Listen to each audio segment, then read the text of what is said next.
You've got to be kidding me.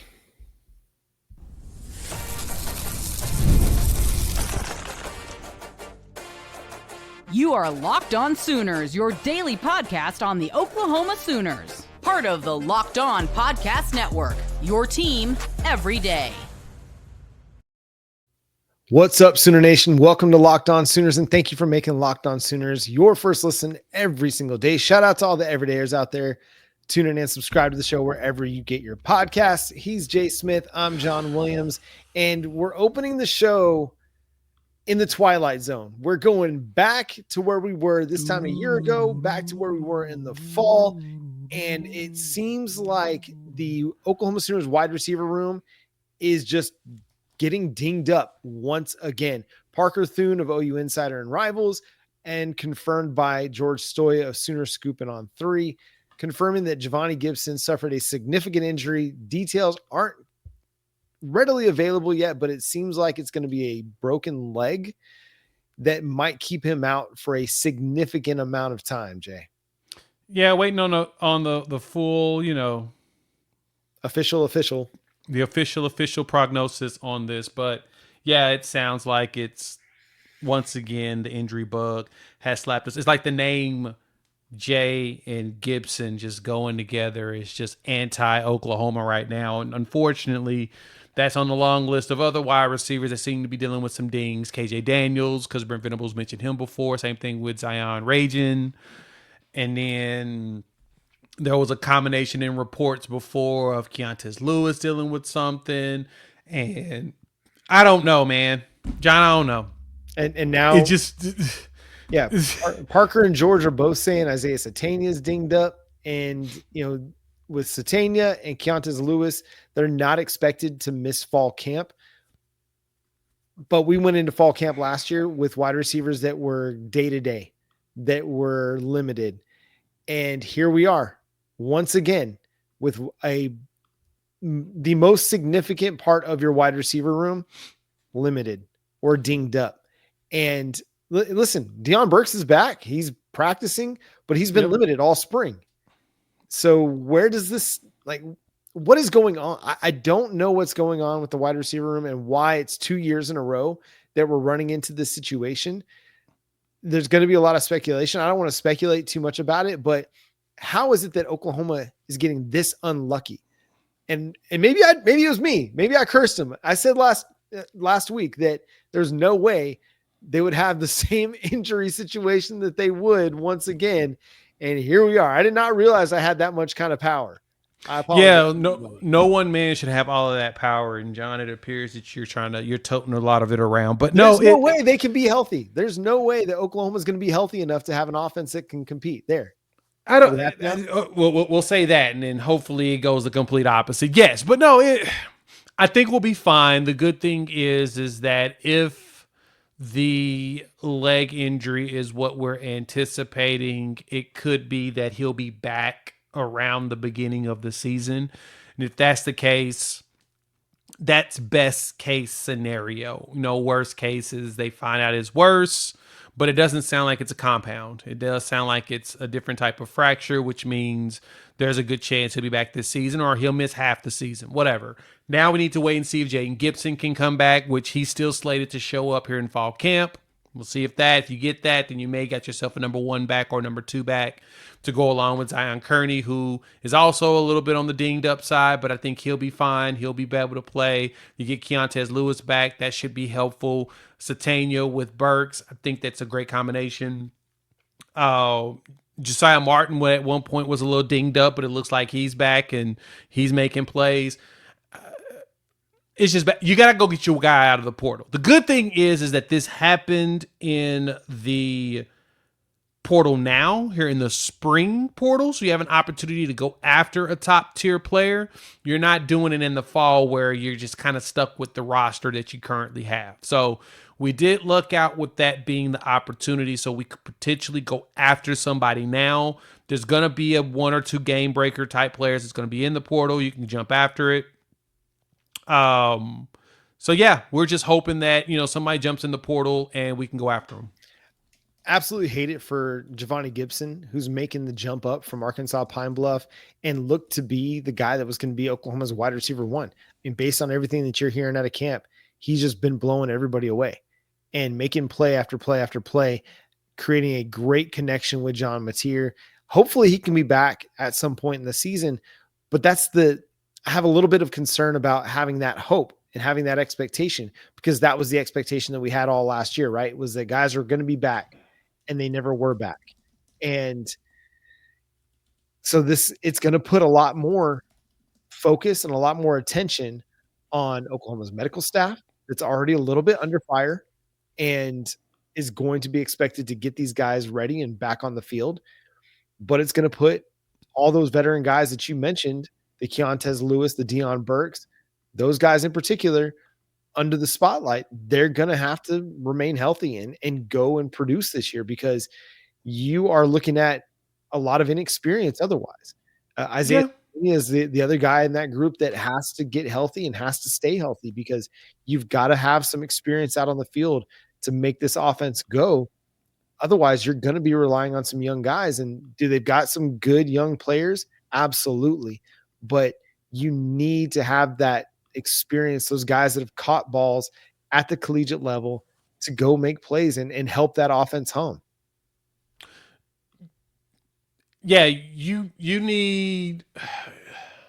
to need one more vet just to feel comfortable. But honestly, again, I'm living in the half full world that happened in the spring, and there's a very good chance he'll be back in the fall. So I'm just going to stay in that world. I'm going to stay in that realm. I'm not going to say the sky is falling and the world's coming to an end. But it is very fascinating that this is only happening to one room. Knock on wood, we haven't heard about this in your corners, who also are matched up with them. But it sounds like this was a blocking situation where someone rolled up on him while he was blocking, which happens. It's football. It's what sucks about football. It happens. So now the most important thing is to make sure that we are, I mean, we got 2 more practice days left for, before fall camp is done, and you get the big Crimson Combine, which, I mean, technically this is kind of an example as why you don't have a spring game, because you've already had bad luck. You may as well not pile on top of it, and you just bring it back next year when you feel like you're way more comfortable and you're not replacing a whole bunch of players due to a whole bunch of injuries. So, yeah, I mean, I guess this kind of helps BV's case of, see, this is why we didn't want to do a spring game. And here's one more glass half full for you. It's not happening to both the wide receiver room and the offensive line room. John, don't do it. Don't say it out loud. I know. Sorry, I can't help it. I'm going to try and find the silver lining. It's just in my nature. I apologize. It's okay. I don't blame you right now, but I'll blame you tomorrow. If something happens to a projected starter along the offensive line, I will shave my head on this show. Live. Well, I will do it live. I will do it on the show, whatever. I can't have that bad of a track record. It's terrible. Yeah, it shouldn't be possible. It shouldn't be possible. Yeah, it's just bad luck, man. Just bad luck. That's all it is. But here's hoping for a speedy recovery for Javonnie Gibson and the rest of the wide receiver room. But what's next? Who can step up? Who's going to get an opportunity to create a role for themselves? And what does Oklahoma do in response to all this? We'll discuss coming up next here on Locked On Sooners. Get the supplies you need from the site made for the skilled trades, Supply House. Whether you're in plumbing, HVAC, or electrical work, Supply House is a reliable way to order products online. The easy-to-use website is packed with helpful resources and the latest product info to help you get the job done right. Plus, with a complete inventory over 200,000 parts from 400-plus top brands, you'll find exactly what you need delivered fast from coast to coast. Need help with an order? Supply House offers expert support and industry-leading service. So you'll always talk to a real person. And for trading pros looking for an extra edge, their free Trade Master program offers exclusive perks like a dedicated phone line, free shipping, and discounts on every order. Remember, that's a free service. Thousands of skilled professionals are already taking advantage. Now it's your turn. So join Trade Master program today at supplyhouse.com/TM and start ordering plumbing, HVAC, and electrical supplies with just a few clicks. Plus, use promo code SH5 for 5% off your first order. That's supplyhouse.com. Thanks again for making Locked On Sooners your first listen every single day. Shout out to all the everydayers out there tuning in. Subscribe to the show wherever you get your podcasts. We're free and available on all podcast platforms and on YouTube. Part of the Locked On Podcast Network, your team every day. Jay, I know everybody's going to have beef with me about jinxing the Oklahoma Sooners wide receiver room, but I got beef with our YouTube followers. Nobody has mentioned my backdrop change, my background. Nobody's mentioned my lockers or my magnets. Wow. No love for John and his locker. Attention? No. Like, I think more of our listeners are obviously audio, and they're just not even being able to see. So audio folks, as you're listening, John has an awesome locker background with magnets on there that's Oklahoma related, and he's got some vintage hats. This is the first hat that my wife bought me.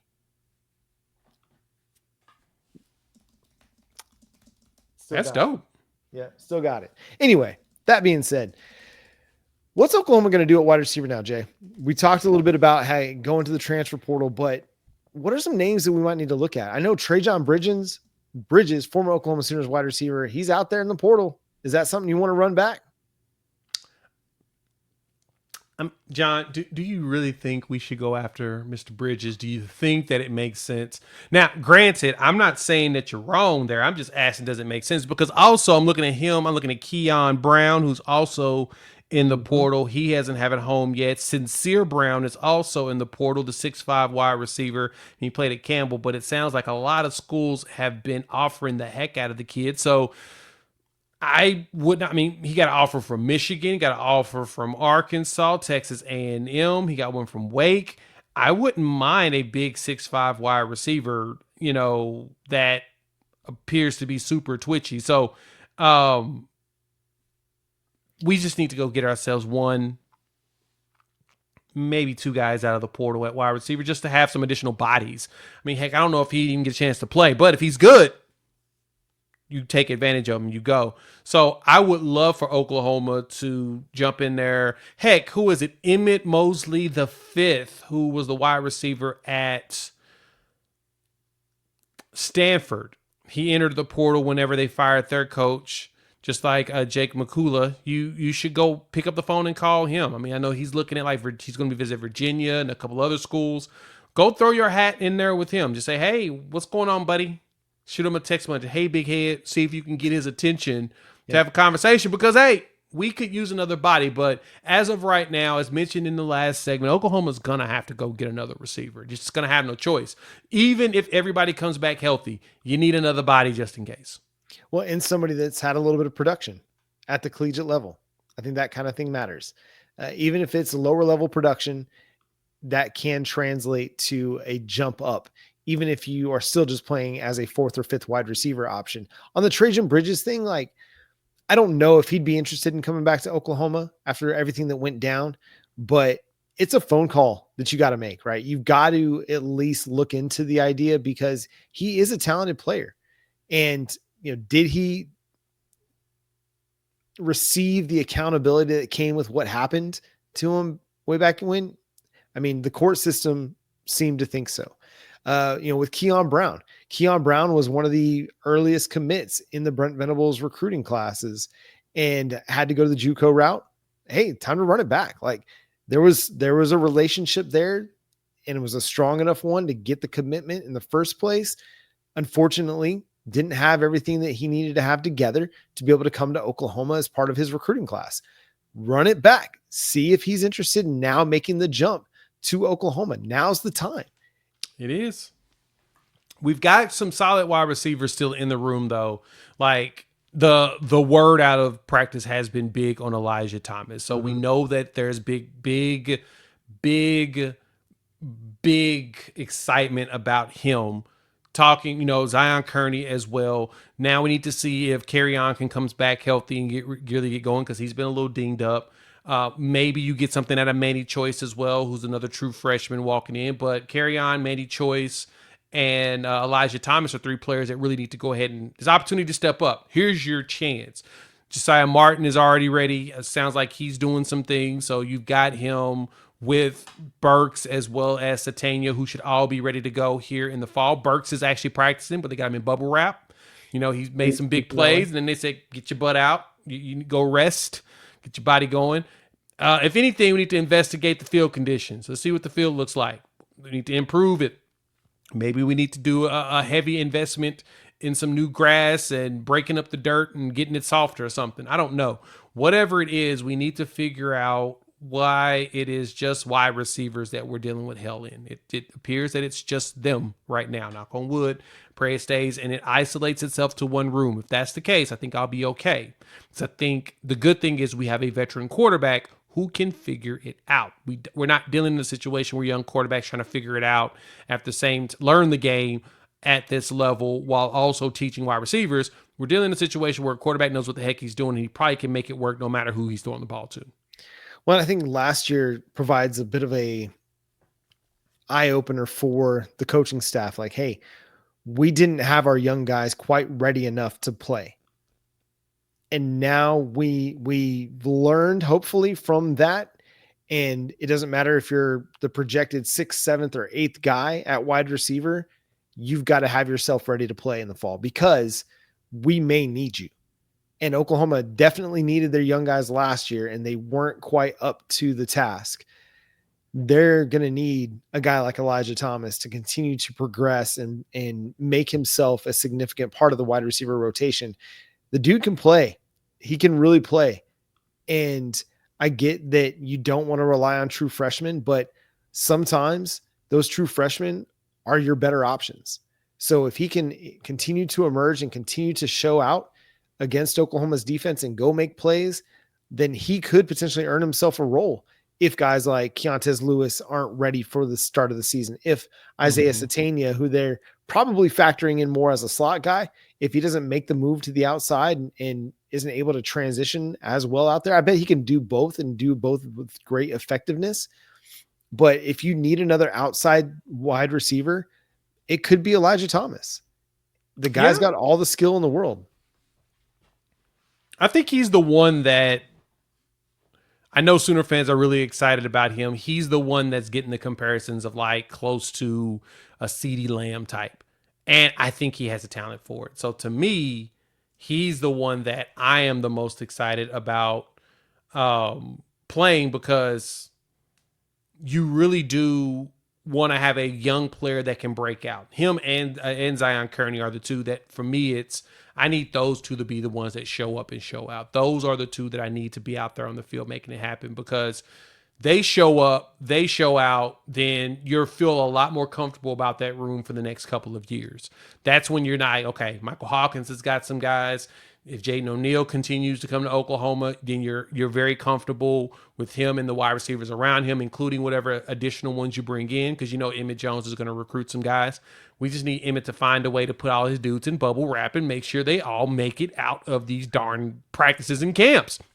That's all we need. Yeah. EJ, go make a friend with someone in like New Orleans and have them put like a special spell or get some sage and burn it around. I don't know. Whatever y'all got to figure out to get rid of, whatever it is, go get some silver and some, I don't know, whatever you feel like you need to do, just do it. Keep these dudes healthy. Put them in bubble wrap. Call it a day. To me, if you feel like the practices is what's causing it, which everybody else is, like I said, the defense isn't dealing with this. It's just wide receivers. That's it. Somebody hates us on the wide receiver side. So bubble wrap them, call it a day, and get us ready for the Crimson Combine. Sumo suits. Let's put them in some sumo suits for one-on-one trials. Anyway, hey, Brent Venables had some really fascinating things to say when he met with Josh Pate of the Josh Pate College Football Show. I think that's what it's called now. Yep. A lot of really intriguing things. We're going to discuss a few of those things coming up next year on Locked On Sooners.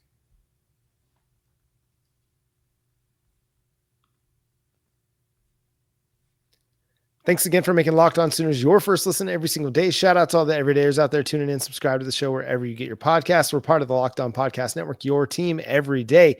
So, Jay, one of the things that stood out to me when Brent Venables sat down with Josh Pate was Brent Venables said that half or more than half of the roster was making six figures in NIL. Whoo. If over half your roster is making that in NIL, that means that you've got money. You're doing pretty good. I don't know. You're doing pretty darn good with NIL. I know that was biggest complaint for everybody. Like, oh, we don't have any NIL money. We don't have any NIL money. The other thing is that I know that their scale is set to make sure everybody's making some money. They're sharing the wealth with everybody in the locker room, which I always found that funny that people feel like these college kids can't handle it but within 4 years they'll be just fine about being in a room with people that make more than them or make less than them. That it only 4 years later that maturity is going to change dramatically in that locker room with those grown-ups who's making 10 times what you're making. Oh, they'll just be okay with that. They understand. Look, I don't think it's that big of a deal in the locker room based upon pay. I don't think it's as big as we make it. It doesn't seem like it. Heck, I remember with Eric King, when he was bringing in all that money in Miami, he was creating, he was using his NIL money to create avenues for his teammates can make additional bread. That's the one thing I think we fail to realize about locker rooms. If you have a locker room and a good culture and players like each other, they're always finding ways to take care of each other. I mean, I think about the days of being poor in college and how we just, we scrounged and got all the resources we had available. And we would make sure that everybody ate, especially when you were people that you care about. These players have all shown us they appear to care about each other, and that stuff matters. And so if your ego is at the point where you feel like, well, he's making $5,000 more than me and he shouldn't be, then it obviously to us feels like, in my personal opinion, you probably shouldn't be here. This is probably not the program for you, and that's okay. I think that we are selling these kids shorts to make them think that, because of course they're all talking about what they make, but it's not public information. It's the great thing about NIL is that it's yours. It's private. You don't have to share it. They talk about it. And I don't think any of them are losing their minds about somebody making more than them, unless it's someone that, purposely sabotages himself, a la the tight end situation. Yeah, it's one of those things where in every walk of life, there's going to be somebody that you work with that's making more than you, that you don't feel like should be making more than you. I remember this as a young nurse in my career, being the quote unquote, being the charge nurse, responsible for people that have more years of experience than me. And the way nursing pay scales go is the more experience you have, the more you get paid. Well, I only had 4 years experience, quote unquote, in charge of people who had 10, 15, 20. So obviously they were making more. I remember being a little bit frustrated by that, but I also knew it was just all in the game. That's just the way it worked. And one day I would be the old head making more than other people because I had a lot more years experience. It's just the way it goes. There's always going to be that situation in every walk of life, whether it's the NFL, and you can look at salary caps and cap hits and all that, and you can see a number of dudes that are making money that they probably shouldn't be making for the production that they're putting on the field. It's just right. That's the way it goes sometimes. And if you have a good agent, you can negotiate those kind of deals. It's going to happen. But the point is, and I think Brent Venables made this point really, really well when he sat down with Josh Pate, is that it's more than the money. The money is a part of it. They're embracing the idea that name, image, and likeness, revenue sharing is a part of college football right now. At the same time, they want their program to be as much about the culture and creating opportunities and creating value for these players beyond football, whether it's the micro internships that they're creating or the soul mission that is helping guys understand what they've got to do in order to present themselves for a job, because not every one of these guys is going to play professional football. Look at Oklahoma's 2024 roster. How many of those guys are going to get drafted? Probably only 3 off of that really good defense. And that's just the way it's going to go. But you've got to be set up and you've got to be prepared for life after football. And Brent Venables said it, these 6 figures, it's not forever. And so we want to make it while you can, but we also want to set you up for long-term success down the road.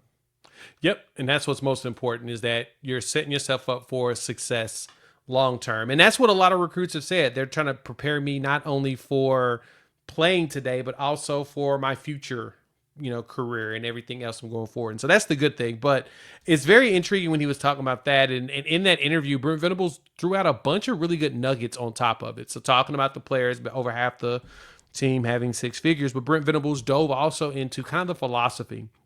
And I like the way that Josh Pate was kind of framing things around, coming off of a 6-6 season and, 6-7 season and 6-6 regular season, losing your bowl game and figuring out what's next or whatnot. And what the way Brent Venables responded, really, he answered the questions, of course, every time that Pate gave them. But the other thing was he talked about complementary football. And that has kind of been the reports that's been coming out of practices as of so far, John. It's been a lot of offense wins here, defense wins, and then offense wins 2 practices, then defense wins 2 practices. It appears that the defense is making the adjustments to get the offense, and then the offense is making adjustments to make the defense make adjustments, and it's going back and forth. That means that you're growing, you're learning, iron is sharpening iron, and you're preparing yourself a heck of a lot better for the upcoming season. I am stoked about seeing what this looks like here in August because of that. Because you got John Mateer now, and Michael Hawkins appears to be playing even better as well. They're playing like they understand that you've got to make changes and adjustments going into the next season. That's huge to me. Well, I think it's encouraging just that the offense is pushing the defense. Yes. Like this time a year ago, the offense was struggling against the defense. In fall camp, the offense was struggling against the defense, and it never got better. The offense is pushing the defense, and it's still a really talented defense, despite the losses of Danny Stutzman, Billy Bowman, Ethan Downs, Dejon Terry, Woody Washington, Kenai Walker, Des Malone. Like, it's still a really talented defense, but now you've got an offense that's going to be able to compete.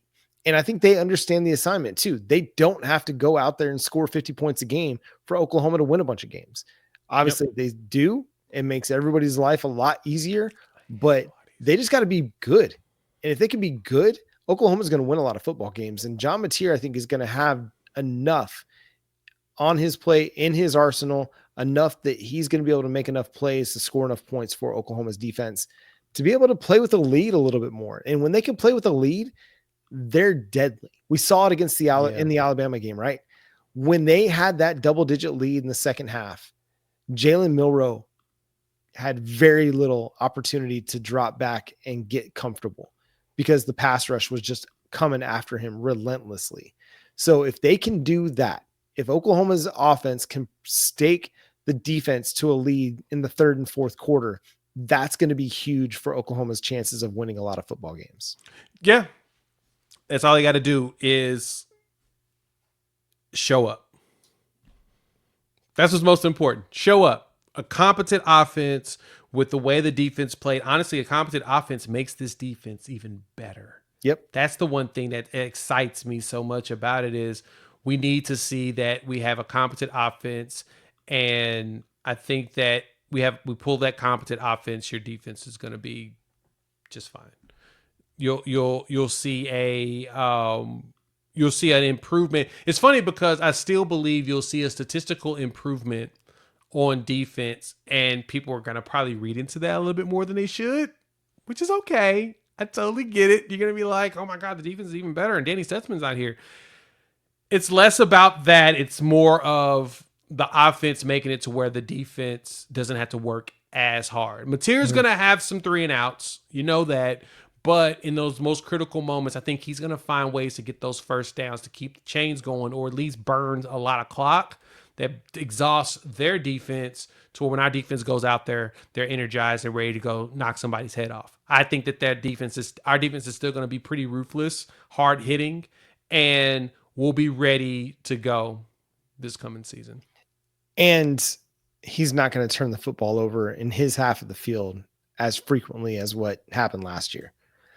I think that's going to be a big part of it too. Not having to play with short fields as a defense makes your life a whole lot easier. When you're allowing, you don't have to try and hold up with 40 yards to the end zone versus that offense has to drive 80 yards to go score. That's a big, big difference for the psyche of a defensive football team. And that's going to do it for today's episode of Locked On Sooners. Thanks so much for tuning in, being a part of the show. Subscribe to the show wherever you get your podcast. Thanks for making Locked On Sooners your first listen every single day. For your next listen, go check out the Locked On NFL Draft podcast as you get ready for the NFL Draft. And as our favorite collegiate players like Danny Stutzman, Billy Bowman, and Ethan Downs get ready to get drafted, find out where they might land with the Locked On NFL Draft show, available on YouTube or wherever you get your podcast. Follow Jay at Unfair Sports. Go check out his channel, Unfair Sports, over on YouTube. You can follow me at John9Williams and read my work covering the Sooners over at SoonersWire.com. The show is at Locked On Sooners on all of your favorite social media platforms. But until next time, he's Jay Smith. I'm John Williams. We'll talk to you then. Boomer Sooner. Half and half. Competency will lead us to victory.